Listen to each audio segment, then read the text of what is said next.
Bueno, pues muchas gracias por conectarse y voy a hablar entonces de un tema. De alguna u otra manera ha estado siempre conmigo en la formación académica. Cuando era físico, trabajé un poco cercano a teoría Young-Mills y después cuando fui un poco más hacia geometría, seguí trabajando en Young-Mills. Entonces llevo muchísimo tiempo ahí conviviendo con técnicas de físicos y técnicas de matemáticos sobre este tema que me apasiona bastante. Entonces, lo que les voy a presentar hoy es una aproximación a la teoría Mills, en particular con un enfoque muy específico desde la geometría compleja. Aún desde la geometría compleja hay muchos enfoques, pero vamos a meter en uno muy particular que es a partir de haces fibrados holomorfos. Em, digamos, a ver acá, ay, ¿cómo va? No me cambia la... Y ahora sí, perdón. Ok, entonces vamos a dividir esta presentación en dos partes. Una primera parte de teoría Mills y geometría compleja, un poco de contexto histórico, y los dos conceptos importantes, mínimos, que se necesitan para empezar a trabajar con teoría Mills desde el punto de vista geométrico, en particular desde el punto de vista de holomorfos, es la noción de variable compleja y la noción de holomorfo. Entonces, digamos, esto podría considerarse un poco, en gran parte, de teoría Mills clásica, del punto de vista geométrico. Y en una segunda parte voy a hablar de algo que también ahora se considera más o menos clásico, pero sí fue más reciente, y es teoría de los haces de Higgs. Eh, los haces de Higgs son objetos geométricos que surgieron a partir de consideraciones físicas en teoría de Mills. Y hablaremos un poco de un funcional particular, que es el que estoy bastante interesado, y al final de unas ecuaciones particulares que están asociadas a este funcional y un funcional adicional que introdujo Kobayashi en los años 70, 80. Bien, entonces, quizás lo primero que uno deba mencionar es que hay preliminares a teoría Mills y en esos preliminares eh, hay dos personajes importantes. En la física intervinieron muchos matemáticos, pero los dos personajes principales aquí en esta historia son los que Emmy Noether y Hermann Weyl. Ellos trabajaron en particular lo de Emmy Noether alrededor de 1915, 1918, tuvieron Emmy Noether y Hermann Weyl haciendo publicaciones sobre leyes de conservación de simetrías. Y en particular, Emmy Noether fue la primera que se reconoció que las leyes de conservación en física estaban asociadas a simetrías. Y un poco Hermann Weyl, apoyado en esta idea de simetrías en física, definió por primera vez la noción de transformación gauge. Entonces, cuando uno piensa que las transformaciones gauge, la palabra gauge viene de física, sí es cierto que viene de la literatura física, pero curiosamente quien fue el primero que le acopló fue un matemático, ¿no? Fue Hermann Weyl en 1918. Siguió trabajando en esto hasta alrededor de 1925. O sea, hubo mucha literatura inicial sobre teorías gauge que realmente el fundamento es sobre Hermann Weyl. Bien, y después la teoría surge ya en el fondo en 1954 con Young y Mills. La idea inicial de esa teoría era dar una descripción de una interacción que los físicos pensaban existía al interior de los núcleos atómicos, se llama la interacción nuclear, y había ya un precedente por esas fechas de una teoría que los físicos habían hecho, que se llama la electrodinámica cuántica, que mostraba que el electromagnetismo, que era una interacción que se conocía, estaba íntimamente ligado a un grupo de Lie vía una teoría complicada, que se llama una teoría gauge, y había que hacer una cuantización, en fin, es una cosa bastante sofisticada en física, pero la idea era que había un vínculo con un grupo de Lie de una interacción. Entonces, Young y Mills trabajaron sobre esto y buscaban entonces si había otra interacción nuclear. Estaba la gravitación, la interacción electromagnética y la interacción nuclear que mantenía los núcleos cohesionados. Entonces, era viable que esa interacción nuclear estuviese ligada a otro grupo. Y entonces, por muchas razones, los físicos ya sospechaban que era SU2, y entonces Young y Mills hicieron una teoría gauge con SU2 y al final dio una descripción apropiada que tenía, por un lado, leyes de conservación, simetrías. Está un poco en esta tónica de lo que también había introducido antes Emmy Noether. Creo que le tienes que dar ¿Admitir? Ok. admitir, por favor. Yo soy el único, admito. Y entonces, digamos, formalmente inicia ahí, pero a partir de ahí se hacen, a veces como que es lento para avanzar. Cambiar. A ver, yo veo. Dale clic con el mouse. ver. Mm, Y ya luego con la tecla. A ver, no me acuerdo. Sí, ya, ahora sí. Se consolida la teoría después entre los 50 y los 70 como parte de una estructura más grande que se llama teoría cuántica de campos. Y en esa teoría los físicos hacen una descripción de las... Se reconocieron que no solamente había una interacción nuclear, sino que habían realmente eran dos, interacción nuclear débil, interacción nuclear fuerte, que curiosamente estaban vinculadas a grupos de Lie, una SU2 y otra SU3. Entonces, a partir de ahí se desarrolló una teoría todavía mucho más estructurada, donde básicamente la parte de Yang-Mills, lo que se trataba de hacer era estudiar un funcional, es el funcional de Yang-Mills, que era una integral de una densidad lagrangiana de Yang-Mills, y esa densidad lagrangiana era lo que dependía de un cierto campo, que los físicos llamaban potencial gauge o potencial gauge, y de sus derivadas, ¿cierto? Entonces, estas cosas controlaban realmente la parte de la interacción en física. Y estas potencial gauge tenía ya en el marco de esta teoría cuántica de campo una interpretación como partícula. Entonces, ahí era como una partícula responsable de esas interacciones nucleares. Y bueno, ya no voy a entrar mucho en detalle sobre esto, pero digamos, en el caso del electromagnetismo el electromagnetismo es un grupo de Lie 1 con dimensión 1, entonces tenía 1, y el SU2 era un grupo de Lie con dimensión 3, habían 3 partículas asociadas a estas interacciones, y el SU3 eran dimensión 8, entonces tenían 8 partículas. En fin, había toda una estructura muy bien montada sobre cómo eran estas interacciones y cuántas partículas estaban involucradas. Bien, entonces antes de comenzar con esta parte matemática, quizás es importante mencionar una frase que a mí me gusta mucho de Yang y que yo la escuché, la vi por primera vez cuando estaba haciendo mi tesis doctoral. Entonces, esta frase, aparentemente Yang fue invitado a un congreso de la DMS en el 88, donde dio una plenaria sobre matemáticas y física. Entonces ahí tiene una frase realmente muy impactante sobre la relación de estas dos disciplinas en general, ¿no? Y dice más o menos así, dice, mientras más profunda sea la relación entre matemáticas y física, sería erróneo, sin embargo, pensar que las dos disciplinas se sobreponen demasiado. Ellas no lo hacen, cada una tiene sus diferentes ánimos y gustos, o propósitos y gustos separados, tienen distintos valores de juicio y tienen distintas tradiciones. A un nivel fundamental conceptual, ellas sorprendentemente comparten conceptos, pero aún ahí la vida fuerza a cada una de estas disciplinas a correr por sus propias venas. Entonces, esta frase, sí, trato de tenerla presente, si se dan cuenta, el título mismo pareciera tener una interpretación de que yo estoy forzando la teoría de Yang-Mills a que encaje dentro de toda una estructura matemática. Y por lo menos desde el punto de vista de Yang, eso quizás es un error. Entonces, ¿cómo conciliar esto? Yo, pensando mucho sobre este asunto durante un buen tiempo, he llegado un poco a estar un poco con la conciencia más tranquila, pensando que teoría Yang-Mills es algo que tenemos en el conocimiento humano. Es como una moneda de dos caras. Tiene una cara física y una cara matemática. Y esas caras constantemente se están comunicando. Hay flujo de información de una a otra y eso hace ambas áreas supremamente ricas. Entonces, como si hubieran dos versiones de teoría Mills, ¿no? Una por parte de matemáticas y otra por parte de física. Y yo lo que les voy a contar ahorita es un poco una de las versiones de matemáticas, ¿no? De cómo aparece naturalmente. Bien, entonces en los 70s aparecen matemáticos importantes de renombre, interesados en la teoría de Mills. Los personajes principales son sin duda los que tengo nombrados acá, fueron Atiyah, Bott y Ward, que reconocen en la teoría de Mills muchos aspectos cercanos a la geometría, ¿no? Pero de esos, el que más impulsó, el que más avanzó en los inicios hacia tratar de formalizar estas cosas de geometría y ver qué es lo que están haciendo los físicos fue Atiyah. Juega un papel muy importante en la teoría de Mills.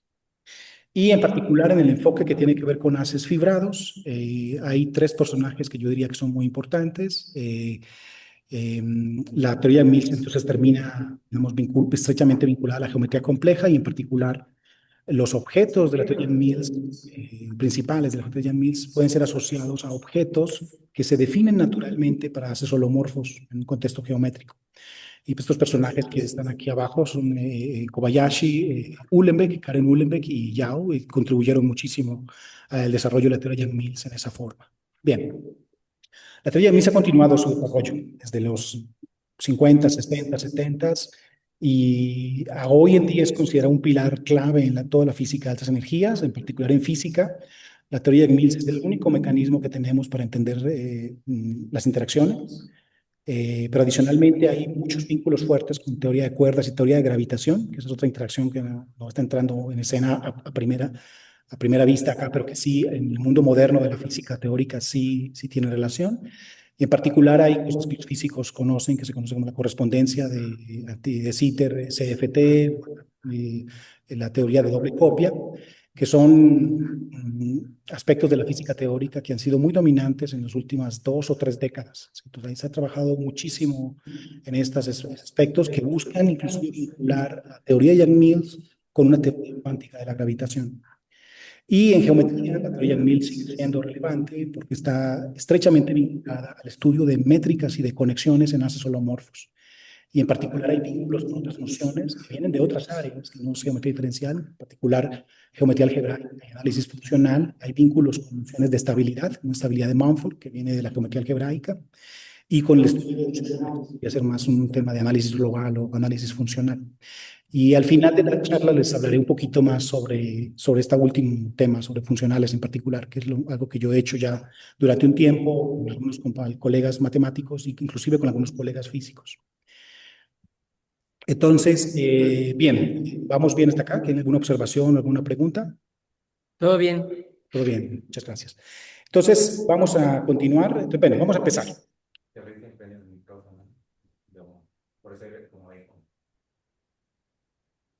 ¿Alguna? Y Gabriel se apaga su micrófono, no hay eco. Que apague su micrófono. Una sugerencia para Gabriel, si puede apagar su micrófono para evitar el eco. Hay un eco, ok. Sí. Y yo no lo escucho acá, pero seguro. Perfecto. Sí, ya. Bien, entonces, ok, entonces vamos a definir la noción de variedad compleja, o sea, una definición, digamos, estándar mínima para poder continuar. Entonces, lo primero es que una variedad compleja es básicamente un espacio en el que es posible hacer cálculo complejo. Entonces, el prototipo es CN, y cuando uno habla de hacer cálculo, uno dice, bueno, yo necesito poder derivar y poder medir. Entonces, y ciertamente integrar, ¿cierto? Pero a primera instancia quiero derivar y medir, entonces derivar uno puede derivar con la derivada exterior. Uno piensa que Cn se identifica con R2n y entonces la derivada exterior que tienes en R2n la tienes ahí para diferenciar. Y uno tiene una métrica natural hermitiana, Cn, una métrica que simplemente toma las 2n tuplas de complejos y lo suma y toma el complejo conjugado en la segunda. Eso es lo que tengo aquí abajo. ¿Sí? Tienes la derivada exterior, y se ve mi mouse. Tienes la derivada exterior y esa la partes en dos operadores.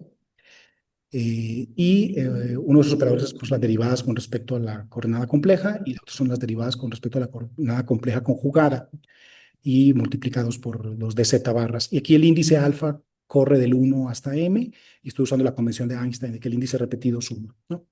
Y de nuevo, y aquí la métrica pues simplemente toma dos n tupletas de complejos y lo que hace es tomar la suma de los productos de sus componentes por sus complejos conjugados. Entonces, este operador acá es muy importante porque nos ayuda a determinar la holomorfía. Uno dice que algo es holomorfo si es anulado por este operador de doble prima, que es este que está acá. Bien. Entonces hay que dar la definición de variedad compleja en abstracto y una definición razonable puede ser esta. Por cierto, esa definición fue de Hermann Weyl, el mismo de las transformaciones gauge, ¿no? El geómetra grande de principios del siglo XX. Entonces, Hermann Weyl fue el que dio esta definición que usamos todos en términos de cartas, ¿no? Entonces, una variedad compleja, de dimensión compleja M, es un espacio topológico más ciertas propiedades técnicas, que también se le pide que sea segundo contable y Hausdorff, segundo contable, con una estructura compleja. Y una estructura compleja, en el fondo, puede pensarse como una familia de pares, UFI, NUPSI, etcétera, tales que los primeros componentes de los pares forman un cubrimiento abierto de la variedad y las segundas componentes de los pares forman homeomorfismos de esos abiertos en abiertos de Cn. Entonces aquí están estos homeomorfismos que bajan acá, como los dibujos que se hacen clásicos, siempre es de geometría diferencial.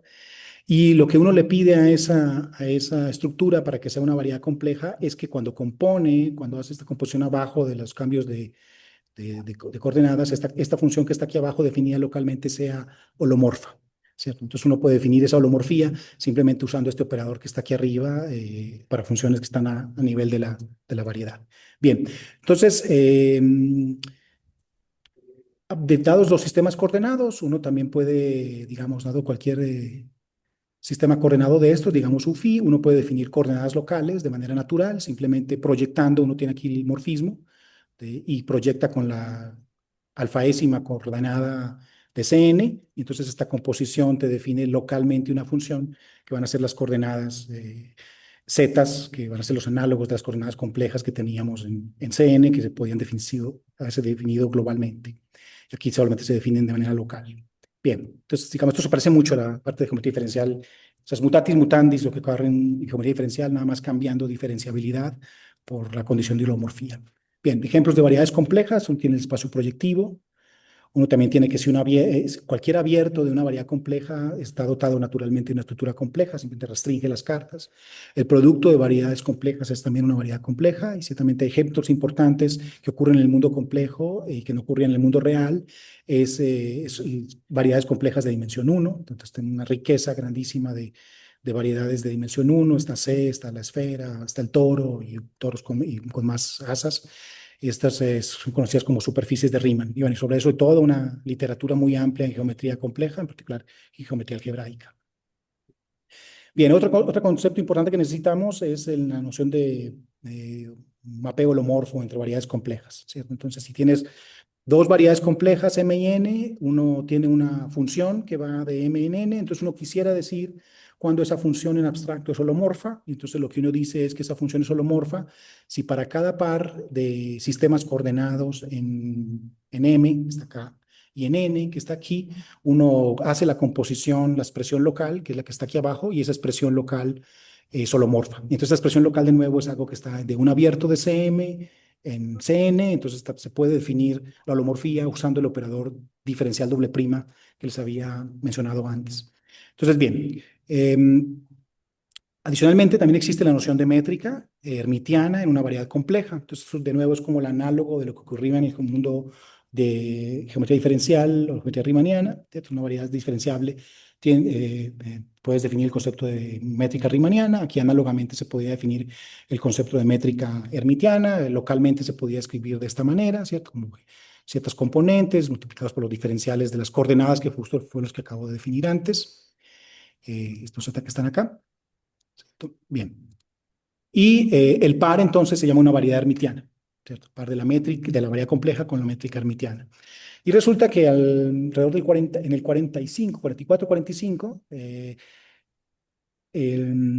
Chern demuestra que hay un resultado análogo a lo que ocurría en geometría riemanniana, y es que dada una variedad compleja y una métrica hermitiana, uno puede encontrar un único operador derivativo, que lo estoy llamando aquí de G, que se llama la conexión hermitiana o conexión de Chern, que juega bien, que es compatible con la estructura compleja de la variedad y con la estructura métrica que estás imponiendo. Pues por un momento no voy a decir mucho más sobre este resultado de Chern, que es un resultado importante, fundamental, porque en lo que voy a decir un poquito sobre haces holomorfos, vamos a sacar un resultado sobre haces que de hecho comprende este resultado. O sea, esto es un corolario del resultado de haces. Entonces, un poco a nivel pedagógico lo estoy queriendo así para convencerlos un poco de por qué este lenguaje en geometría compleja se fue hacia un nivel tan abstracto, de nivel de haces, porque se simplificaban muchas cosas que uno quisiera decir sobre la variedad. Eso es un poco, también pasó a nivel de geometría diferencial real, pero en el mundo complejo las cosas se fueron yendo a la teoría de haces y teoría de gavillas porque al final era un lenguaje conveniente para poder estudiar cosas inclusives a nivel de la variedad. Entonces, no voy a decir mucho más de eso, digamos, eso fue un resultado de Chern muy importante. Y entonces uno tiene lo que les decía yo antes, si uno quiere hacer cálculo, uno tiene que poder medir y poder derivar. Entonces, en esta variedad compleja tenemos la métrica, con esa vamos a medir, y tenemos esta derivada que es compatible con esa estructura que está y es con la que vamos a derivar. Entonces, bien, ese par induce una forma, una unoforma. Digamos, esta forma es básicamente la métrica, solo maquillada un poquito, colocándole un i enfrente y en vez del tensorial le colocas el wedge. Entonces tienes una 1-1 forma, es decir, una 2 forma, que por este i que le estás colocando aquí termina siendo real, y esa forma se llama la forma de Keller. Y entonces, el par que está ahí, el par que es la variedad hermitiana, se dice una variedad de Keller si solo si esa forma de Keller es cerrada, ¿cierto? Entonces, satisface esta condición. Entonces, es una forma muy sucinta de llegar a la definición de variedad de Keller desde arriba, ¿cierto? Tú primero definir el concepto de variedad compleja, variedad hermitiana, y después desciendes y defines variedad de Keller, ¿cierto? Hay muchos approaches a variedades de Keller, pero digamos, este es bastante sucinto porque desciendes a él después de una definición de variedad hermitiana. Bien. Ok, ¿vamos bien hasta acá? ¿Alguna Sí, observación? Ok, perfecto. Entonces, ya tenemos los elementos básicos que necesitamos para definir los haces. Necesitamos de variedad compleja y cuando un morfismo entre estas es holomorfo. Entonces, vamos a la definición de as holomorfo. Entonces, esa definición, hasta donde yo entiendo, es una definición doble. Por un lado fue Chern el que lo hizo, porque ya lo venía haciendo para el tangente desde los años 30, 40, y el otro que lo definió fue Cartan. Y aquí es importante mencionar que el Cartan que está involucrado aquí es Henri Cartan, que es el hijo, y no Elie Cartan, ¿cierto? Y es relevante porque pues Elie Cartan fue uno de los grandes geómetras de final del siglo XIX y principios del siglo XX, entonces es importante hacer la anotación de que quien hizo la definición de asolomorfo fue su hijo, que estaba más metido en álgebra homológica y en geometría algebraica que en la parte diferencial, pero es justo esta noción de asolomorfo parece ser una noción clave que tiene importancia en ambas áreas, tanto en la parte diferencial como algebraica. Bien, entonces la definición de asolomorfo es la siguiente. Un asolomorfo de rango R es una tripleta pi con un mapeo de E en M, tal que E y M son variedades complejas y pi es holomorfo. Más propiedades técnicas. Entonces, las propiedades técnicas tienen que ver, para los que están familiarizados con teoría de haces, es que uno quiere que localmente esto sea trivial, ¿cierto? Que se parezca mucho como una asignación de un pedazo de la variedad con una fibra que sea como rígido, ¿no? Entonces, que sea localmente trivial. Digamos, ¿no? Ahorita quizás no voy a entrar mucho en detalle sobre las propiedades locales o técnicas, pero sí les voy a mencionar, no eso, pero sí una equivalencia o una implicación de qué significa tener estas propiedades locales, ¿no? ¿Qué implica a nivel de haces? Entonces, más adelante lo menciono. Entonces, es una tripleta donde E y M son variedades complejas y el morfismo pi se le pide que sea holomorfo y de tal manera que cuando uno toma cualquier punto en la variedad y se toma la preimagen, esa preimagen es un espacio vectorial complejo de dimensión R, compleja. Entonces, eso es básicamente un haz holomorfo. Y estos terminan siendo como los objetos básicos con los que queremos empezar en geometría compleja. Bien, entonces igual que ocurre en el mundo real, si uno tiene ejemplos de estos objetos, uno puede tomar una variedad compleja y hacer el haz trivial, y el haz trivial es simplemente con fibra CR, y ese haz es naturalmente holomorfo.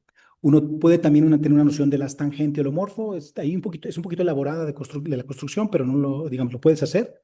Tienes el haz tangente holomorfo, que lo construyes usando la estructura compleja en la variedad. Igual puedes hacer operaciones como las hacías en haces reales. Por ejemplo, uno puede tomar el haz dual, ¿cierto? O uno puede tomar también el haz complejo conjugado. Entonces, el haz dual, las fibras cada una es el espacio dual de la fibra original, si era un haz. Entonces, el E dual tiene esa propiedad. Y complejo también es más o menos similar. El complejo es tal que es el haz que sus fibras son espacios vectoriales, complejo conjugado de los espacios vectoriales iniciales. Puedes tener una suma directa de haces, de las fibras son sumas directas de las fibras, producto tensorial y producto wedge, ¿cierto? Estos objetos todos son haces que puedes construir y si los haces originales eran holomorfos, todos estos son holomorfos, salvo el complejo conjugado. El complejo conjugado ya se sale de ser holomorfo porque haces la conjugación compleja. Pero es importante. Entonces, bueno, es importante, me presento que hay una categoría más grande de haces holomorfos, se llama categoría de haces C infinito complejos. Entonces, cuando uno está haciendo esta teoría, realmente no se puede quedar solo en los haces holomorfos, sino que tiene que considerar una categoría más amplia de haces C infinito complejos para poder armar toda la teoría, aunque uno al final de cuentas pues, está interesado en muchas ocasiones en los holomorfos. Bien. Entonces, así como en el caso de la variedad, uno puede introducir una métrica hermitiana en un haz, ¿cierto? En particular en un haz holomorfo. Y lo que uno hace para introducir una métrica hermitiana es una familia de métricas o de productos internos hermitianos, uno en cada fibra, de tal manera que cuando uno se mueve en la variedad un poquito, alrededor de un punto, ese cambio no es brusco. De nuevo, eso se puede definir bien, puede ser esto en nivel un poco más preciso, pero la idea, aquí quizás la idea intuitiva es más importante que la definición precisa de la suavidad. Entonces, uno quiere esta asignación que no sea brusca y eso lo considera una métrica hermitiana y la puede definir globalmente, ¿cierto? Para toda la variedad. Bien. Y entonces aquí viene el teorema, ¿cierto? Este teorema fue inicialmente probado por Chern para el haz tangente holomorfo, o sea, lo hizo para este que está acá. Pero la demostración tiene pocos cambios para adaptarse a un haz holomorfo cualquiera. Entonces, digamos, el teorema puede ser atribuido a ambos, a Kobayashi y a Chern. Kobayashi fue el que hizo la parte de haces y básicamente dice lo siguiente. Entonces, sea E un haz vectorial holomorfo. Entonces, como acabo de definir arriba, entonces, para cualquier métrica hermitiana, siempre existe un único operador, que se llama la conexión hermitiana o la conexión de Chern. Ese operador actúa a nivel de haz. Entonces, está agarrando secciones del haz y las convierte en secciones con unoformas en el haz. Entonces, existe una única conexión en el haz que es compatible con la estructura métrica y compatible con la estructura holomorfa. Entonces, compatible con la estructura métrica, usualmente hay muchas formas de verlo, pero una de estas es la siguiente. Uno puede pensar en la métrica y actuando en secciones, y la métrica actuando en secciones uno la puede pensar como una función suave, local. Entonces, esa función que es una función de la variedad, pues la puedes derivar con la derivada exterior, que es la derivada exterior que copias de geometría riemanniana. Toda variedad compleja es una variedad diferenciable y la variedad diferenciable tiene una derivada exterior. Esa derivada exterior puede entonces actuar aquí en H. Entonces, una de las formas de entenderlo es que cuando uno hace la diferencial de la métrica, realmente esa diferencial entra a jugar una regla de Leibniz y es que diferencia simplemente las secciones adentro y no hace nada más. Esta es una especie de regla de Leibniz. Tiene consecuencias a nivel de paralelismo y hay muchas presentaciones de este tipo de compatibilidad de la métrica y la conexión. Digamos, esta es una. Y la otra, y que sea compatible con la estructura holomorfa, es que este operador derivativo que estás definiendo a nivel de las, tú lo puedes descomponer en dos partes. Una parte del operador que la vas a llamar así, de prima de H, que va a contener la información de la forma de conexión. Esta es la forma de conexión. Y el otro operador es básicamente el diferencial doble prima que tenías a nivel de la variedad. Es decir, esta otra, ahí no tiene forma de conexión, sino que este operador es básicamente el operador que levantas desde la variedad y lo pones a actuar a nivel de las, simplemente diferenciando las componentes de las secciones. Entonces, ese operador te sirve para definir holomorfía, ¿cierto? A nivel de las. Entonces, un poco estas son las dos condiciones. Y si ven lo que les decía yo ahorita, bueno, pues entre los ejemplos de haces holomorfos está el tangente. Entonces, si ustedes aplican esto al caso particular del tangente, el corolario es que tienes una única conexión que es compatible con la estructura métrica y que es compatible con la estructura holomorfa. Es compatible con la estructura holomorfa, es que tienes puedes separar el operador de manera que puedes definir la holomorfía con uno de esos dos pedazos y que ese pedazo no tiene nada de información de forma de conexión. Entonces, aquí queda encerrado el resultado de Kobayashi, ¿cierto? Eso es un poco lo que yo quería decir antes. Entonces, quizás hay algo más que queremos decir. O sea, una vez uno ha definido la noción de haz holomorfo, ¿cierto? Entonces uno tiene la noción de secciones. Entonces, las secciones son funciones que van de abiertos aquí a las, de tal manera que cuando proyectas otra vez te da la identidad, es decir, son funciones que se van de aquí de la variedad, suben a las fibras, pero cuando proyectas no te vas a otro punto de la fibra, a otro punto, sino que te vuelves a caer al mismo punto. Entonces, de esas secciones se pueden definir en general, para haces holomorfos pueden ser o no holomorfas, pero nos interesan en particular las secciones holomorfas. Entonces, una de las equivalencias de las propiedades técnicas que les había mencionado yo ahorita, de que tenían que introducirse en haces holomorfos, es esta. En los haces holomorfos se tiene la siguiente propiedad.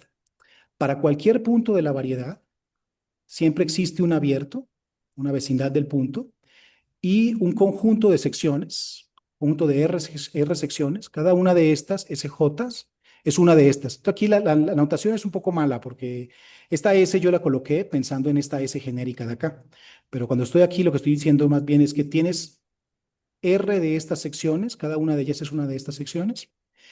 Y en un haces holomorfos, uno siempre puede tener esas secciones holomorfas, ¿cierto? Entonces, para cada punto siempre existe una vecindad, de manera que puedes definir esas secciones holomorfas, de tal manera que cuando evalúas ese conjunto de secciones en un punto Q cualquiera cercano a P en la vecindad, esas son bases de esas fibras correspondientes. Entonces, a nivel local, tienes una forma de definir bases, no solamente a nivel puntual, sino a nivel local, en variedad. Y esas se llaman marcos holomorfos, ¿cierto? Entonces, los haces holomorfos tienen la propiedad de que siempre puedes encontrar bases holomorfas o marcos holomorfos. Bien. Entonces, ok. Una vez definida el concepto de conexión en geometría, uno tiene un concepto de curvatura, digamos en abstracto. Y el concepto de curvatura se define como el cuadrado de la conexión. Entonces, se tiene la curvatura asociada a la conexión de Chern, se tiene una curvatura de Chern. Y esa curvatura de Chern, entre grosso modo, es el cuadrado de la conexión y uno tiene la siguiente propiedad. Si uno se considera un marco, uno siempre puede encontrar una unoforma, que se llama una unoforma de conexión, que localmente se escribe de esta manera, ¿cierto? Entonces, una unoforma en la variedad, porque tiene estos diferenciales de z, solo que los coeficientes están evaluados en matricial, son cosas que tienen que ver con el as. Entonces, es una cosa que es localmente, es una matriz R por R. Entonces, estas se llaman las unoformas de conexión o unoformas locales. Y de tal manera que lee el operador derivativo que tenías, la conexión de Chern, la puedes descomponer en una suma, de tal manera que D más H, donde D es básicamente el operador que lo que hace es diferenciar las secciones, o sea, diferenciar sus componentes. Y el resto es una parte que tiene que ver con una forma de conexión.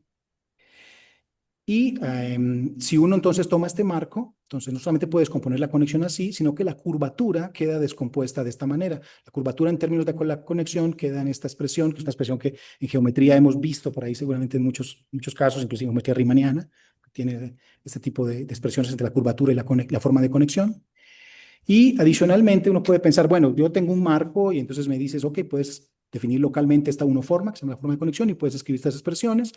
Pero bueno, yo puedo cambiar de marco. Supongo que tienes otro marco que llamas S', con unas secciones S', J. Entonces, lo primero es que hay una relación de marcos, ¿cierto? Entonces, S' y S se relacionan mediante una función evaluada matricial. Esa función evaluada matricial es lo que se llama una transformación gauge. La transformación gauge es lo que hace, es un cambio de base a nivel de fibrados. Entonces, bueno, si uno hace esto con un S', entonces realmente vuelve a tener todo esto, pero con unos A', todo primado, ¿cierto? Acá. Entonces, es natural preguntarse qué relación existe entre esa A' con el asociada al marco primado y la A asociada al marco. ¿Y qué relación existe entre la forma que toma la curvatura en ese marco particular y la forma que toma la curvatura en el otro marco S'? Entonces, estas formas las relaciones de esas formas de conexión y de curvatura son estas. ¿Cierto? Entonces, el marco primado, la forma del marco privado se relaciona con la forma del marco normal mediante esta fórmula que tiene una parte derivativa y una parte así. Y la expresión que toma la curvatura, digamos, la forma concreta que toma la curvatura en ese marco se relaciona con la otra mediante estas. Entonces he querido señalar esa G en azul y en negrita por obvias razones, porque no la queremos confundir con la métrica de la variedad, ¿cierto? La métrica de la variedad es otra cosa, ¿cierto? Y esta es una transformación nueva que simplemente vincula a nivel de los haces cómo se ven las cosas, qué cara tiene en una y qué cara tiene en otra.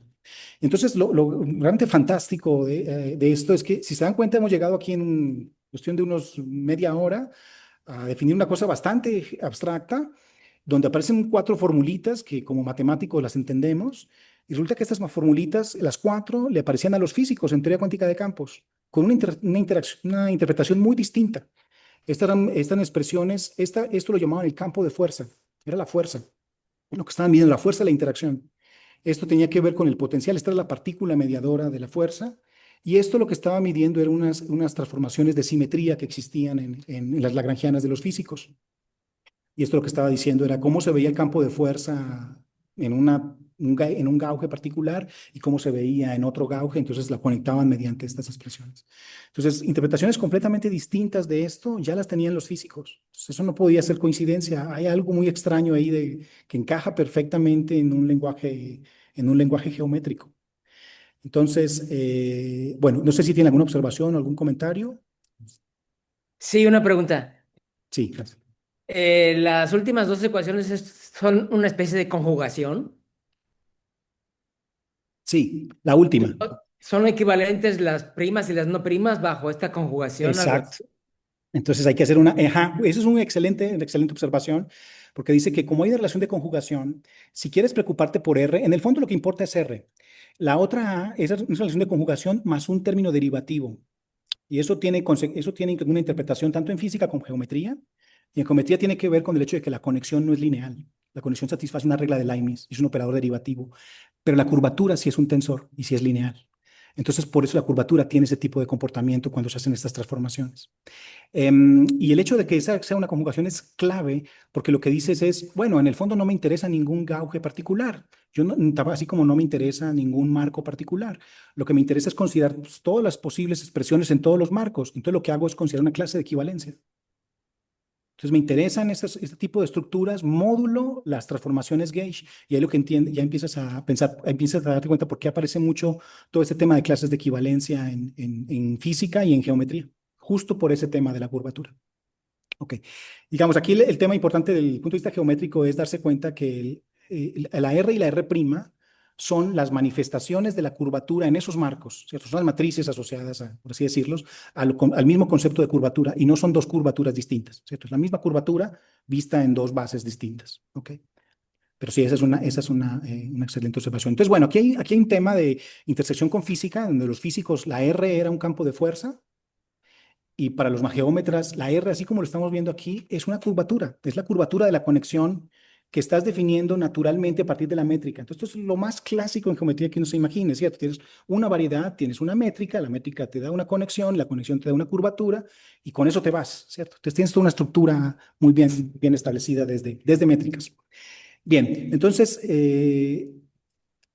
aquí quizás vale la pena mencionar, ok, entonces hay que aterrizar un poquito más las cosas. Por ejemplo, a uno le interesa entre las variedades hermitianas, le interesa cuando sea Keller. Entonces, si es Keller, si la variedad es Keller y es compacta, la podemos integrar y, digamos, con forma de Keller omega, y supongamos que tenemos un A solomorfo sobre esta variedad de Keller, con una métrica hermitiana H. Entonces, la figura que tenemos acá es más o menos ilustrativa. Tienes este as, el as solomorfo, la variedad aquí abajo es Keller, entonces es un poquito especial, ha sido más estudiada. Esa tiene su métrica, que está fija. Y arriba tienes el as y pones una métrica en el as. Entonces, realmente lo que tienes son dos métricas. Una a nivel de la variedad, que va de los tangentes de la variedad en el C, y una que va a nivel de las fibras del E. Y esa H la coloqué en rojo porque lo que quiero transmitirles a ustedes ahorita es, esa H no la vamos a considerar fija. Vamos a considerar que se puede mover. Y va a ser lo único que vamos a mover. Uno puede mover varias cosas y encuentra muchas más cosas, pero digamos, hasta cierto punto, como que lo más natural desde el punto de vista geométrico y lo más clásico, si uno se va a principios del siglo XX en la geometría riemanniana, ¿no? De cómo se hacían las cosas en ese momento, ¿no? Inclusive en física, cómo se hacían con Einstein, uno lo que quiere mover es la métrica, ¿cierto? Entonces, esa H la vamos a pensar como una variable y es lo único que se va a mover. El resto es fijo, ¿cierto? Se le puedo meter muchas métricas al, al as. Y entonces, con esas métricas, G y H, y el operador de Hodge, ¿cierto? Uno puede tener entonces normas, nociones de normas, y uno puede definir de manera natural un funcional de energía. Entonces, ese funcional de energía es básicamente la módulo una constante, que a este punto no importa, es lo mismo, pero en física puede haber una constante aquí asociada. Ese funcional que vamos a estudiar es la norma al cuadrado de la curvatura y es la norma global. Entonces, la norma global puede verse como la integral en la variedad de una norma definida de manera puntual y necesitamos una forma de volumen y esa forma de volumen para integrar se obtiene de la forma de Keller, ¿cierto? La forma de Keller que está aquí la usas para definir la forma de volumen, ¿cierto? Entonces hay que normalizar por la dimensión, por cuestiones así de básicas. Necesitas este factor de normalización. Pero digamos, este es como un funcional natural que tú quieres. Y ese funcional, pues realmente, ¿qué quiere medir? ¿No? Lo que quiere medir es qué tanto se deforma, ¿cierto? Que tienes aquí, dices, qué tanta es la deformación de las debido a la presencia de la métrica, ¿cierto? Cambias la métrica y esta cosa está impuesta ahí, retuércelas, ¿no? De manera distinta.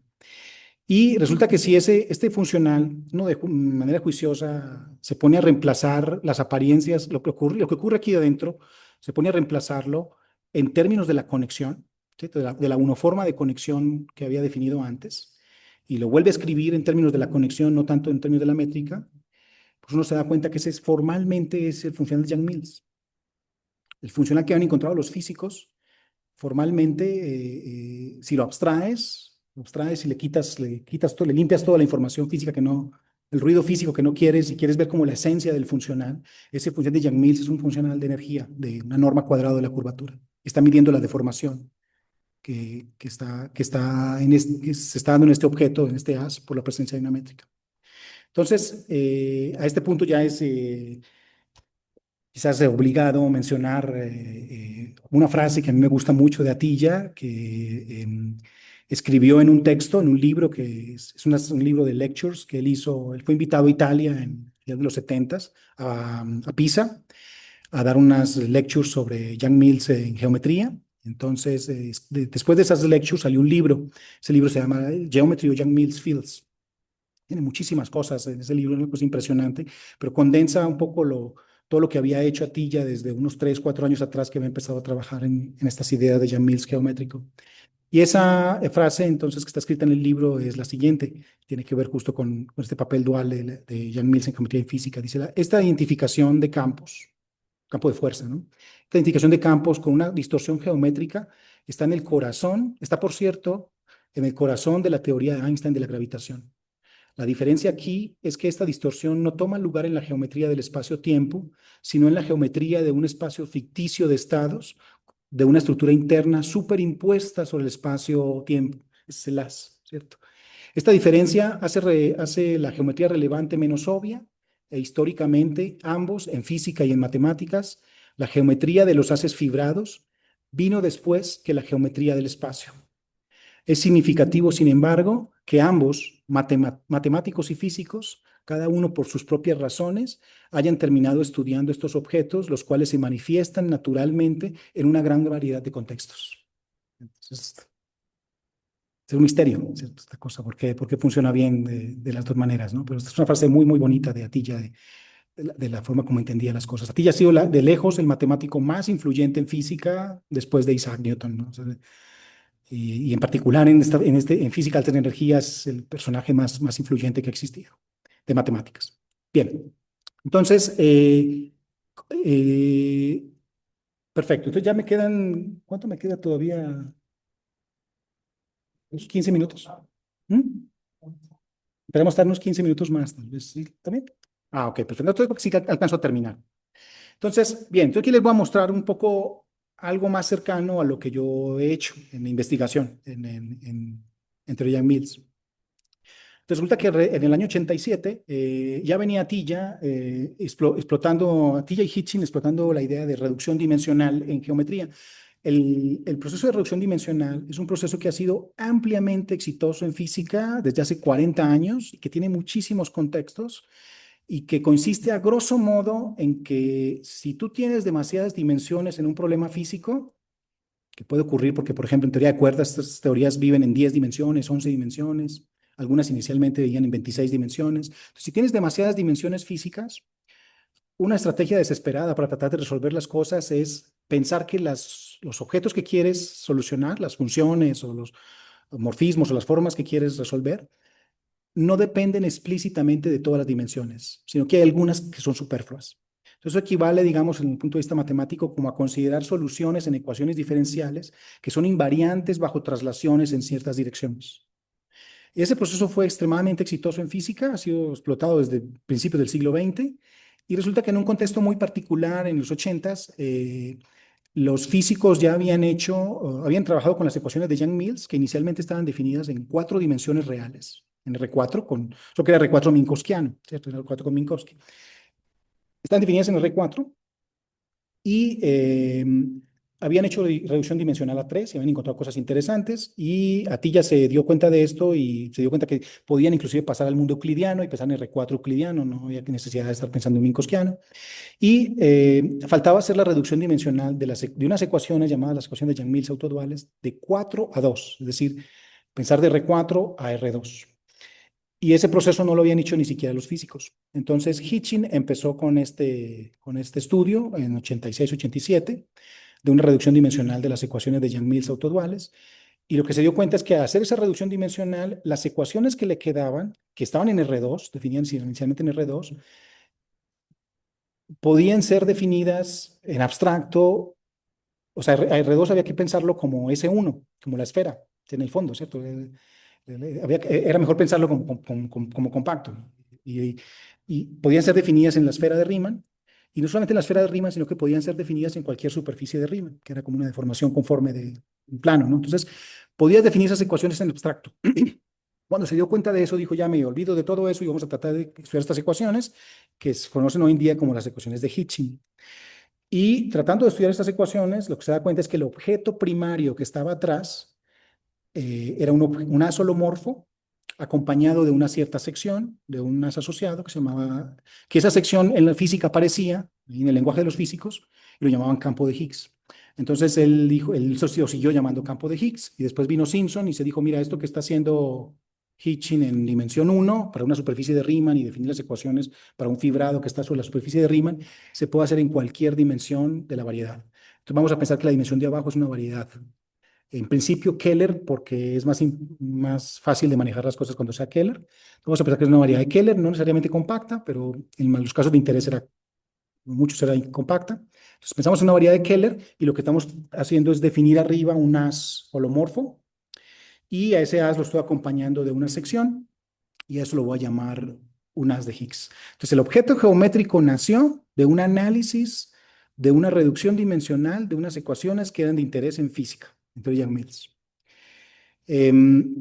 Y resulta que, bueno, para poder definir ese concepto, entonces tenemos que avanzar un poquito más, pero ya tenemos toda la maquinaria para definirlo.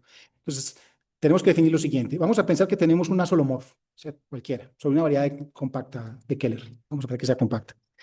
Aunque aquí, digamos, todavía no interesa si es compacto o no, pero digamos, tomamos el as E y consideramos su dual, y hacemos el tensor de estos dos, y ese as, por definición, es el as de endomorfismos de E. Tomamos la variedad de Keller, que es una variedad compleja, y tomamos su tangente, y tomamos su dual, ese es el cotangente, y ese lo vamos a llamar así, omega 1, es el as de formas. Y esto de 1, 0 tiene que ver con que las secciones de ese as localmente se escribirían como sumas que tienen que ver con que los diferenciales son diferenciales de z, ¿cierto? Y no incluye diferencial de z bar. Bien. Tienes esos dos ases, y si el as es holomorfo, entonces este también es holomorfo, este también es holomorfo, y entonces haces el producto tensorial y obtienes un as holomorfo. Entonces es el as de endomorfismos de E tensorizado con 1 formas. Y a ese estás interesado en las secciones. Entonces las secciones de ese as las llamas así. Son 1, 0 formas con coeficientes en los endomorfismos. Ese es el as de sección, ese es el conjunto de secciones de ese as. Y entonces das la definición de as de Higgs, que digo, de nuevo, era el objeto que surgía interesante después de analizar estas ecuaciones. Entonces, un as de Higgs es un par es un par de esta manera, conformado por un as holomorfo, como justo lo definimos hoy, y una sección de este nuevo as, ¿cierto? Esa sección se llama campo de Higgs y se le pide a esa sección que sea holomorfa y que adicionalmente satisfaga una condición, y es que cuando haces el wedge de ella consigo mismo de cero. Entonces aquí hay un tema también interesante y es, bueno, wedge en qué sentido. Tienen que pensar que, por ejemplo, localmente, para eso es muy útil las coordenadas. Localmente esto se escribe como algo que es una sumatoria de endomorfismos de E locales con formas diferenciales. Entonces lo que haces acá es, cuando haces el wedge como forma, teniendo cuidado de no ir a intercambiar los endomorfismos, porque los endomorfismos son matrices y las matrices no conmutan. Entonces, por eso esta cosa en general no es automática, hay que exigirla. Entonces, se le exige que sea cero. Y la holomorfía en particular, como les había mencionado yo antes, implica entonces que el operador de doble prima que yo había definido antes lo anula. Entonces, la holomorfía puede resumirse de manera simbólica de esta manera. Diferencial doble prima de phi es cero. Y adicionalmente, esta expresión, si uno escribe estos phis, como son endomorfismos, phi alfa con diferenciales de la variedad, entonces esta condición al final lo que implica es que esta conmutatividad. que todos los endomorfismos asociados conmutan como matrices, ¿cierto? O como funciones matriciales, para ser más preciso. Entonces, este tipo de cosas en los físicos les aparecía en mucha parte de teoría de Yang-Mills, querían campos que conmutaran y campos que no conmutaran. Entonces, era muy común que apareciera este tipo de expresiones en física. Y bueno, equivalentemente uno puede pensar, este es el conmutador usual de matrices, ¿cierto? Entonces uno puede pensar que uno puede graduar ese conmutador para que actúe a nivel de formas. Entonces uno esta expresión la puede simbólicamente representar así, como el conmutador de esas formas con coeficientes de endomorfismos que sea cero. Ok, y eso va a ser importante en un momento, ¿cierto? Que esta expresión, digamos, se podía explicar en términos de un bracket, ¿cierto? O sea, bien. Ejemplos de haces de Higgs, entonces aquí viene una parte difícil porque si la definición de haz de Higgs provino de un proceso técnico, no es de extrañar que los primeros ejemplos de haces de Higgs eran considerablemente técnicos. Los primeros ejemplos que le interesaron a Hitchin de haces de Higgs venían de geometría spin. Y los primeros ejemplos que le interesaron a Simpson venían de variaciones de estructura de Hodge, que era un tema interesante en geometría algebraica. Entonces, eso era como la motivación para empezar con estas teorías, fue de haces muy específicos, muy sofisticados. Pero bueno, pues uno se pregunta, bueno, pero ¿existirán algunos haces, algunos ejemplos más sencillos, digeribles? Y la respuesta es sí, ¿cierto? Sí, sí existen algunos más sencillos. Yo voy a mostrar nada más dos por cuestiones de tiempo. El primero, que parece un ejemplo trivial, pero es importante, es, supongan que tienen un haz holomorfo, cualquiera, como el que yo les definí antes.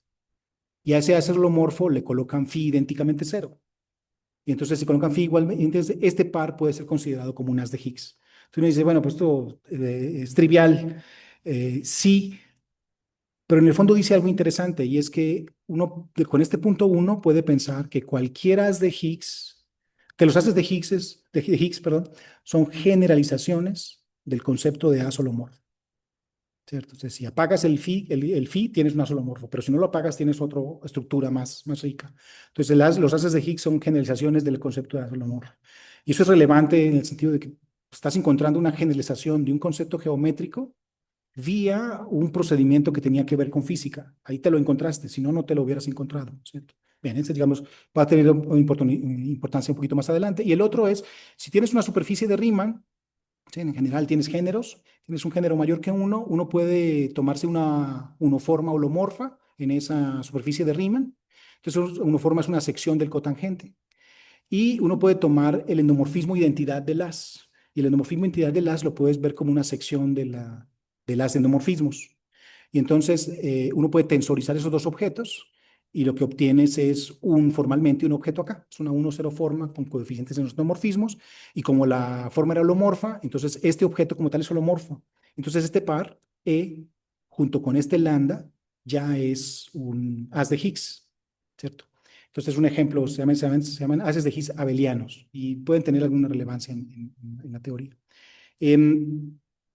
Bien, falta un último ingrediente más para ya terminar con la parte de los funcionales y es, supongan que ya tienen entonces un haz de Higgs y tienen una métrica hermitiana que están colocando en el haz holomorfo, que es parte de las de Higgs. Entonces, uno puede definir un hermitiano conjugado del phi y el hermitiano con respecto a la métrica. Y ese hermitiano conjugado es básicamente una sección acá, que ya aquí no es cambio, ya es 0, 1 forma. Entonces, digamos, puedes asociar una 0, 1 forma con coeficientes endomorfismos y lo de 0, 1 forma significa que ya cuando lo escribas localmente va a ser una combinación de endomorfismos con diferenciales de z bar. Eso es como una forma fancy de decir eso, ¿cierto? Que vas a tener un objeto de ese tipo.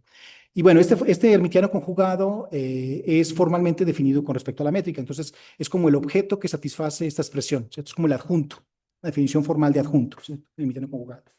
Entonces, es una generalización del hermitiano, del complejo conjugado que no tiene en cálculo complejo, ¿cierto? Traspuesto conjugado. Bien, entonces tenemos este objeto que sí depende de la métrica, porque si cambias la métrica, este hermitiano conjugado cambia.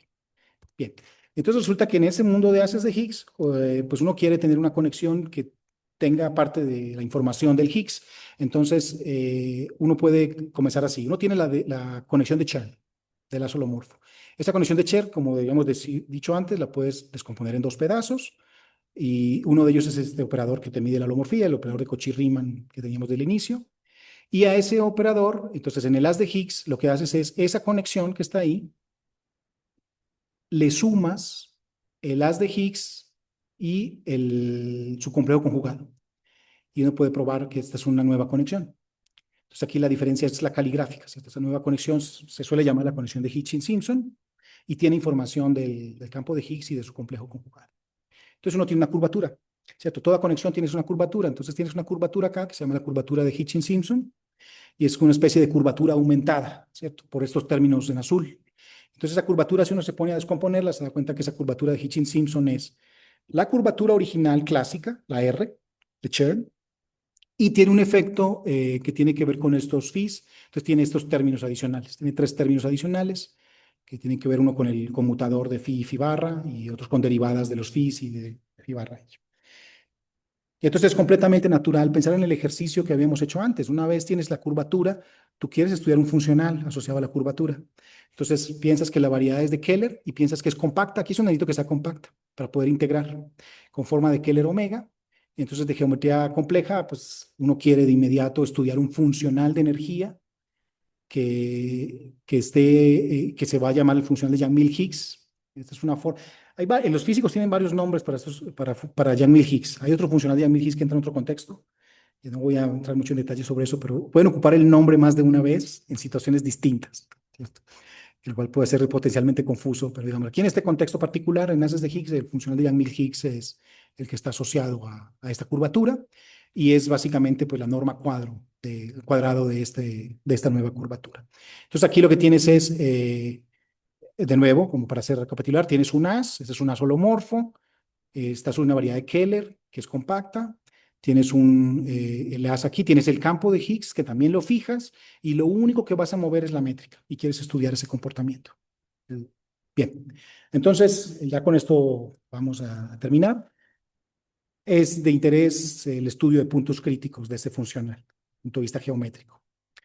Y ese funcional resulta estar relacionado con otro funcional que estaba asociado a otro concepto de curvatura que se llama curvatura media, que se denota por KH. Esta curvatura media fue definida por Kobayashi. Y digamos, no voy a entrar mucho en detalle, eso que sería otro seminario, pero digamos, cuando comenzaron con todo, no solamente para haces de Higgs, justo para haces holomorfos también ocurría esto. Cuando Kobayashi empezó a estudiar toda esta teoría de haces holomorfos y la conexión de Chern y la curvatura de Chern, se dio cuenta que había un concepto de curvatura intermedia que era, digamos, más relevante de estudiar que la curvatura total, que la curvatura R. Y él lo llamó curvatura media. Y ese concepto de curvatura media puede verse como la generalización natural del tensor de Ricci a nivel de variedades. Entonces había un interés, digamos, por ese lado de estudiar ese concepto de curvatura media. Y resulta que este concepto terminó siendo relevante en geometría porque conectaba con nociones de estabilidad en geometría algebraica, en fin, ahí vino una serie de desarrollos muy importantes entre geometría diferencial y geometría algebraica usando este concepto de curvatura media. Entonces, este no lo voy a definir, pero digamos que solo voy a mencionar que se puede definir muy fácilmente a partir de la curvatura total que estábamos definiendo. Lo único que involucra es una traza con respecto a la métrica de Keller abajo. Entonces, como contraes un poquito la curvatura que tiene un montón de índices, contraes 2 de esos índices y tienes una noción de curvatura más pequeña, que es en cierto sentido como el análogo de la curvatura de Ricci a nivel de una variedad compleja, ¿sí? Bien, y tenía relaciones, entonces, este objeto este Yang-Mills que estoy definiendo yo acá tiene relación con este otro funcional que era el que históricamente se había considerado en geometría. ¿Ok? Bien. Entonces aquí voy a hacer un pequeño paréntesis para contarles de nuevo cómo una y otra vez es que ocurre la investigación en esta área. Lo de los haces de Higgs viene del 87. Se hicieron estas ecuaciones, se introdujo este concepto, sacaron unas ecuaciones asociadas que se llaman las ecuaciones de Hermite-Yang-Mills o ecuaciones de Yang-Mills hermitianas. Y se pensaba en las ecuaciones de Yang-Mills hermitianas como una generalización natural de las ecuaciones de Hitchin, que eran las primeras que habían surgido en la dimensión más baja, ¿no? Por una superficie de Riemann. Y resulta que en el 2016, Richard Ward, uno de los personajes que les mostraba yo las imágenes al inicio, que junto con Atiyah y Bott fueron los pioneros de la geometría, de la teoría de Yang-Mills en geometría. En el 2016, que para las escalas de tiempo, pues esto fue hace 10 años, pero pues las escalas de tiempo de los haces de Higgs, esto fue casi ayer, Ward se da cuenta que hay otro sistema de ecuaciones que puede verse como una generalización de las ecuaciones de Hitchin. Esto no lo había visto nadie. En geometría no se había tocado este tema. Hitchin lo descubre en el 2016. justo analizando una situación en teoría Yang-Mills, de ecuaciones de Yang-Mills en 8 dimensiones reales. Y jugando con eso y haciendo reducción dimensional aparecían unas ecuaciones y en otro contexto también de física, de teoría de cuerdas también aparecían las mismas. Entonces, jugando con ese concepto, él se dio cuenta que detrás de esas ecuaciones que estaban ahí, que parecían como reducción dimensional, eran manifestaciones de un sistema de ecuaciones más general que podía ser definido para cualquier variedad compleja y cualquier grupo de Lie. Entonces, como tenían la data de los físicos, el lenguaje de los físicos es distinto. Tenían una variedad compleja y un grupo de Lie. Y para esos definía este sistema de 4 ecuaciones. ¿Okay? Entonces, las ecuaciones eran las siguientes. Las ecuaciones lo que interesan ahí son 2 cosas. Quieres hallar quién es phi, que es un campo de Higgs, y quién es d, quién es la derivada covariante. Esas son las 2 variables. Entonces, decir quién es la derivada covariante es decir quién es su forma de conexión. Entonces, realmente como que las variables en la forma de conexión A y el campo de Higgs phi. Y querían entonces esos pares que satisfacían estas ecuaciones.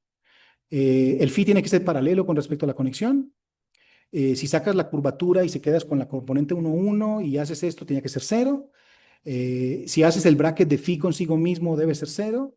Y la componente 2, 0 de la curvatura debe ser 0. Aquí quizás es importante mencionar que la curvatura en general es un tensor de 2, de rango 2. Entonces tiene 3 componentes en general. Para una conexión en este tipo, la curvatura tiene una componente 2, 0, una componente 1, 1 y una componente 0, 2.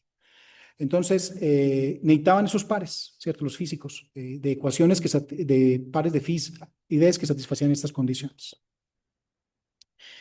Y junto con Hugo Compeán, nos topamos con este artículo como alrededor de 2018, 2019, y empezamos a trabajar un poco sobre eso.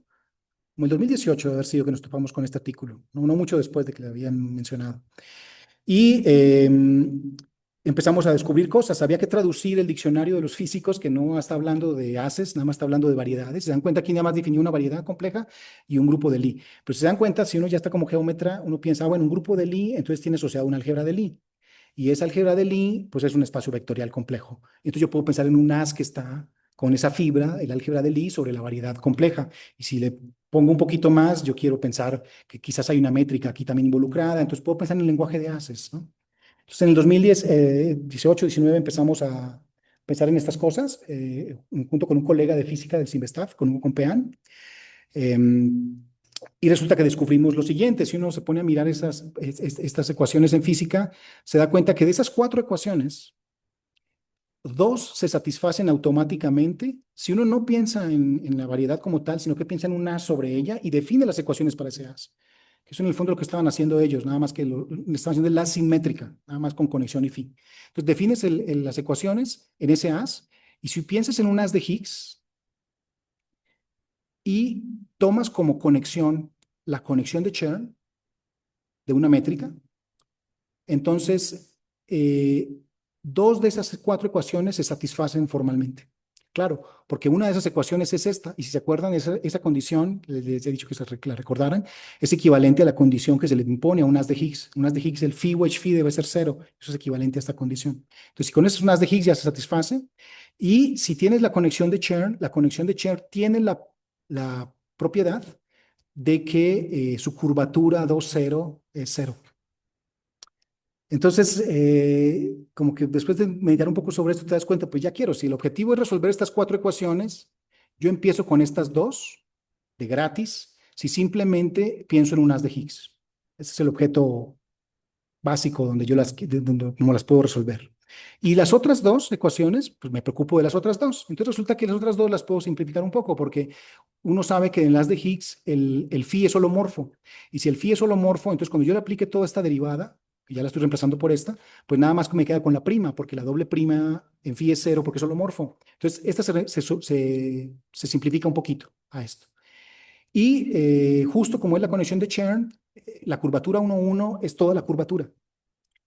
Entonces yo puedo olvidarme de ese 1, 1 y decir es toda la curvatura. Y entonces yo puedo reemplazar estas ecuaciones naturalmente por estas ecuaciones, digamos, por este funcional, que está acá, que es la suma de las dos normas, y esto que está aquí adentro es en esencia esto mismo, y esto que está acá es en esencia, pues esto que está aquí.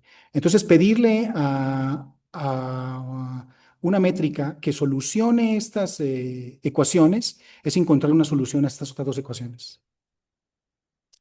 Y entonces ahí viene el primer pequeño resultadito que tuvimos con Peán y otro colega, Aldo Martínez Merino, que es un físico de la Universidad de Guadalajara. Si es unas de Higgs, son una variedad de Keller compacta, y H es una métrica que satisface las ecuaciones 2K-Hitchin, donde las ecuaciones 2K-Hitchin las estoy pensando como estas dos, pensadas ya con la métrica H, en términos de como si fuera la variable la métrica H. Entonces, si tienes una variedad compacta y H satisface la ecuación 2K-Hitchin, ese es un mínimo absoluto de este funcional. Es cero. Entonces, es equivalente, que estas sean cero es equivalente a que cada norma por separado sea cero. Bien, entonces un pequeño resultado. Y el otro es, como les decía, había una relación entre el funcional de Yang-Mills-Higgs, que es el que aparece naturalmente en toda esta estructura, y el funcional que había sido estudiado clásicamente, que era el funcional con curvatura media, desde los 80s y 90s por Simpson y Hitchin. Entonces uno quiere saber pues, cómo se relacionan esos funcionales, ¿cierto? ¿Cuál es la relación entre este funcional nuevo que estamos definiendo acá y el funcional que había sido estudiado por los geómetras? El funcional ese funcional era básicamente la norma cuadrada de la curvatura media. Entonces queremos evaluar la diferencia. Entonces esa diferencia interesa para dimensiones mayores o iguales que 2, dimensión compleja mayor o igual que 2. Entonces si tienes un haz de Higgs o una variedad Keller compacta de dimensión mayor o igual que 2, entonces esa diferencia se puede calcular. Es cierto, hay que trabajar un rato y sufrir un rato para calcularla, pero al final se puede condensar en la expresión que tengo yo aquí abajo, que involucra tres términos. Un primer término es esta norma de D', que justo tiene que ver con esto acá. La otra es un término más complicado, pero que depende de la métrica. Y digamos que lo que me interesa ahorita transmitirle a ustedes es no tanto la forma específica que tienen estas expresiones, sino la dependencia. Lo fundamental aquí es darse cuenta de que este término depende de H y este término también depende de H. Entonces, si consideras la H como una variable y mueves la H, estos términos están cambiando. Y adicionalmente había una constante topológica adicional que podía ser definida en términos de invariantes de las. Entonces, esa parte no dependía de la métrica. Entonces, esta relación, ¿por qué es muy importante? Porque dice de entrada que estos dos funcionales no son el mismo. Porque hay un término dinámico acá que depende de la métrica. Entonces, no son el mismo funcional. Y ciertamente algunos se estarán preguntando, bueno, ¿y pero por qué se esperaba él que fuera el mismo funcional? Resulta que desde los años 80, 70, 80, Kobayashi había hecho este cálculo a nivel clásico para haces holomorfos. Entonces, para nivel clásico, haces holomorfos era este funcional era el funcional de Yang-Mills. Y este pues ya lo había construido él. Entonces, él hizo ese cálculo. Entonces, si me creen ustedes de lo que yo les estaba diciendo antes, de que un haz de Higgs es una generalización de un haz holomorfo, entonces aquí en este momento no hay que hacer ese cálculo de él, sino que si me creen en el cálculo que nosotros hicimos, ese resultado de Kobayashi es un corolario de este resultado general. Y en efecto, si pensamos que queremos todo para haces holomorfos, entonces pienso en un haz holomorfo y lo veo como un haz de Higgs con phi igual 0. Entonces, con phi igual 0, automáticamente esto se hace 0, porque no estoy derivando nada, y este phi hace que esto se anule. Entonces, estos términos desaparecen y me queda la misma constante topológica que había encontrado Kobayashi. Entonces, eso quiere decir que en el mundo clásico, estoy dando aquí mundo clásico a la geometría clásica compleja, el funcional de Yang-Mills y el funcional que había introducido Kobayashi sí son el mismo, es decir, salvo una constante topológica que no es relevante porque no depende de la métrica, es el mismo funcional. Los puntos críticos de uno son los puntos críticos de otro, mínimos y mínimos son los mismos, entonces el estudio de uno o de otro es lo mismo. Entonces Kobayashi lo que nos enseñó desde los 70s, 80s es que bastaba con estudiar este funcional a nivel clásico y ya estaba todo listo a nivel de Yang-Mills. Pero lo que nos encontramos acá nosotros es que si quieres expandir esto a haces de Higgs, ya no es tan simple y hay que hacer un estudio independiente de este funcional. No importa cuánto hayas estudiado de tendrías que afrontar este después, lo cual equivale a pensar en este tipo de expresiones y estudiar su comportamiento. Entonces, con eso un poco quisiera ya terminar el seminario. Les agradezco mucho por la paciencia y por haber estado atentos durante el mismo. Gracias. Muchas gracias, Sergio, por esta charla interesante. Conceptos modernos, nuevos para... ¿alguien tiene alguna pregunta? Sí, Yo, Adelante, adelante. pero primero Matías. primero yo ya hice uno, primero tú ya. Ok. Pues muchas gracias, profesor, por la plática tan buena.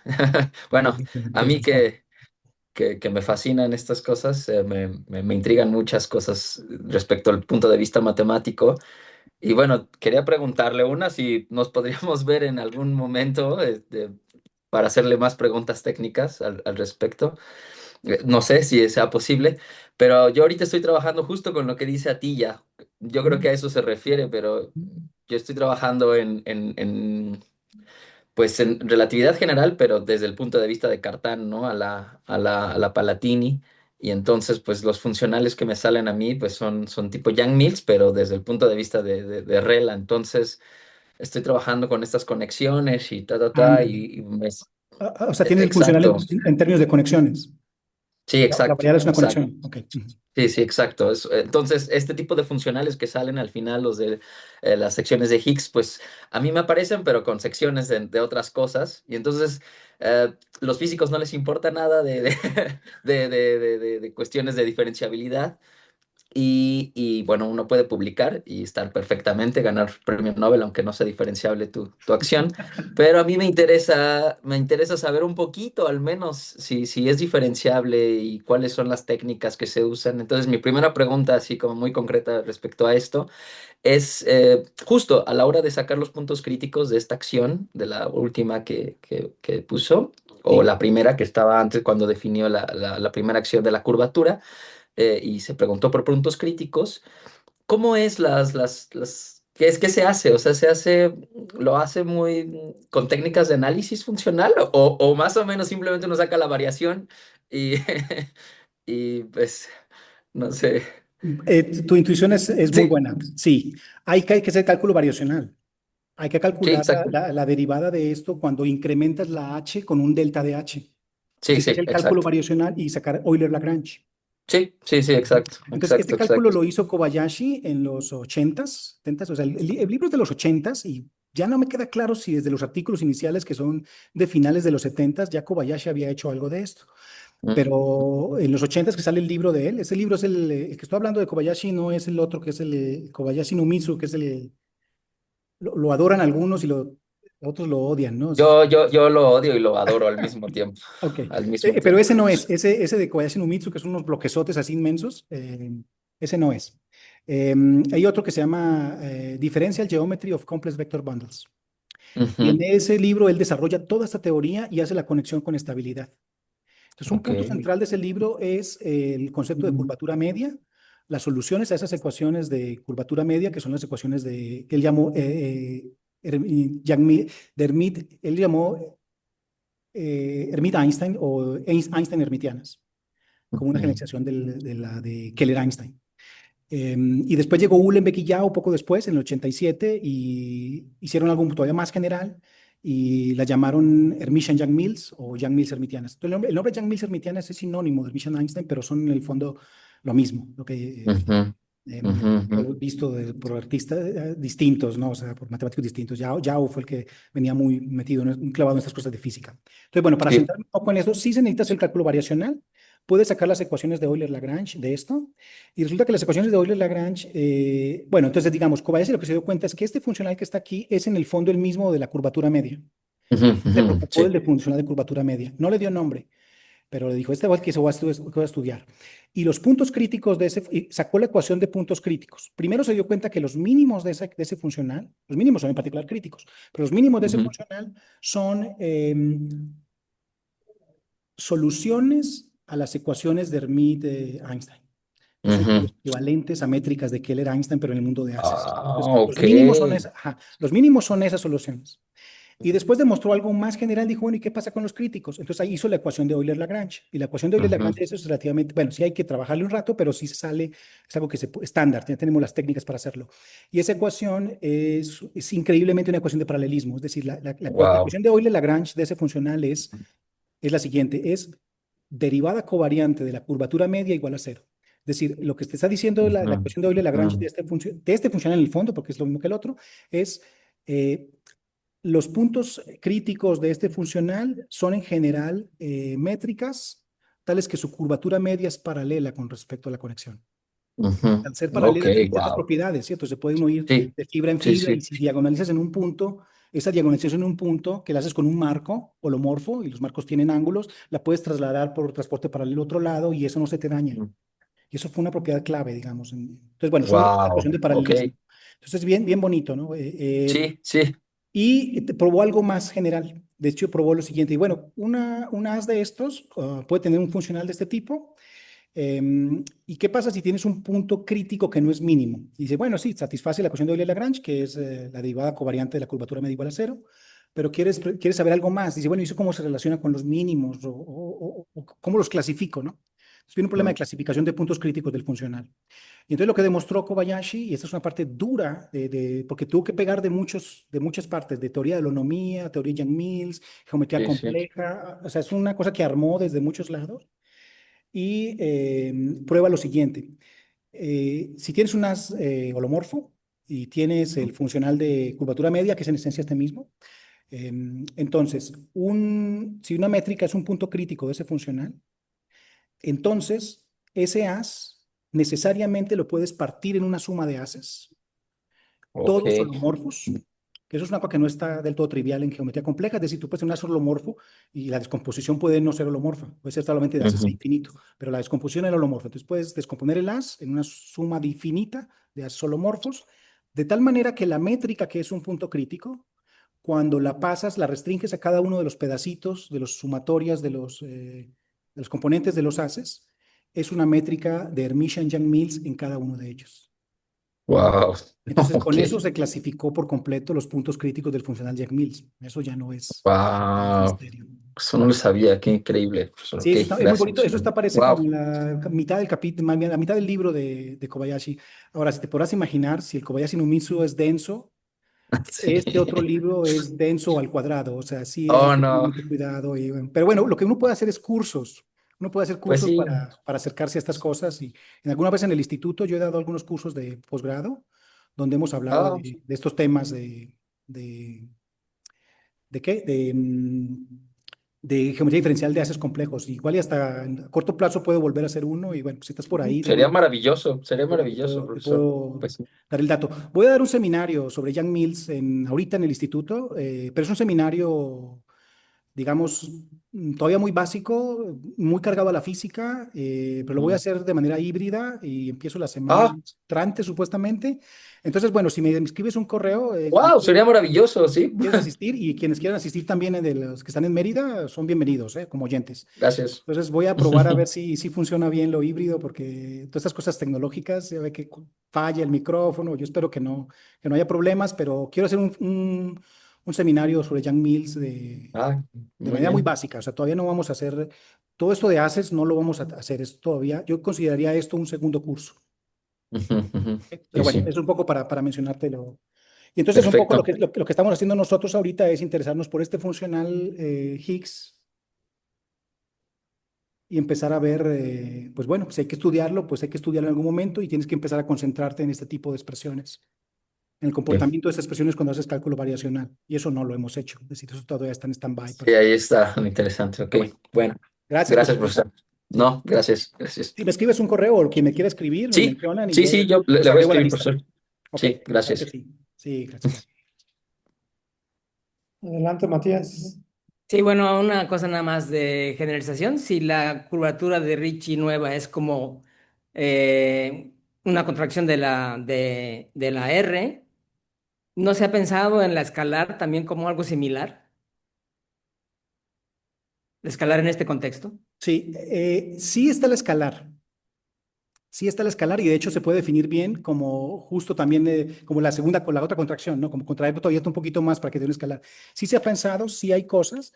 Yo lo que entiendo de esto es que, digamos, la curvatura media ha sido muy importante desde el punto de vista clásico porque está ligada a teoremas de anulamiento en la teoría clásica. Entonces, por ejemplo, saber si la curvatura media era definida positiva o definida negativa, era crucial para saber si existían secciones holomorfas o no de esos haces. Y hay una serie de teoremas de anulamiento que tiene Kobayashi sobre eso.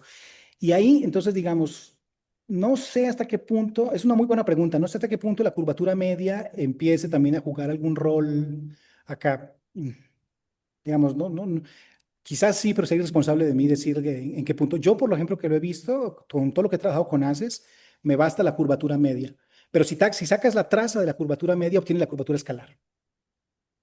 Entonces, sí, Ok. ¿qué tanto te puedo decir la curvatura escalar sin necesidad de la curvatura media? Es un tema que está por verse y justo ahora que me lo mencionas, quizás algo de esto entre en escena en esos términos que tengo señalados en azul. Quizás uno pueda pensar en digamos, porque menos que la pregunta tuya tiene que ver con lo que ha pasado en geometría de Keller, ¿no? Donde ha jugado también de manera muy especial la curvatura escalar, ¿no? O sea, y no me sorprende porque en física también la curvatura escalar es importante con todas estas cosas de espacios Sí, de Sitter y cosas así, son soluciones a las ecuaciones de Einstein con curvatura escalar constante, negativa. sí. Entonces, sí puede ser algo que entra en escena aquí cuando quieres unir física y matemáticas, pero la verdad es que yo no me he topado hasta ahora con resultados concretos que dependan de curvatura escalar, pues. Gracias. No a ustedes. ¿Alguna otra pregunta? Aquí no hay más preguntas. No, pero- Bueno, pues entonces, sí que ya podemos parar la grabación. Perfecto, pues muchas gracias. Sergio, Gracias. podemos parar ya la grabación, por favor. Bueno. Es que ya no me di permiso. Bueno, pues muchísimas gracias a todas, a todos por conectarse. Pues nos veremos en la próximo mes. Esperemos tener la próxima sesión. Ya se anunciará.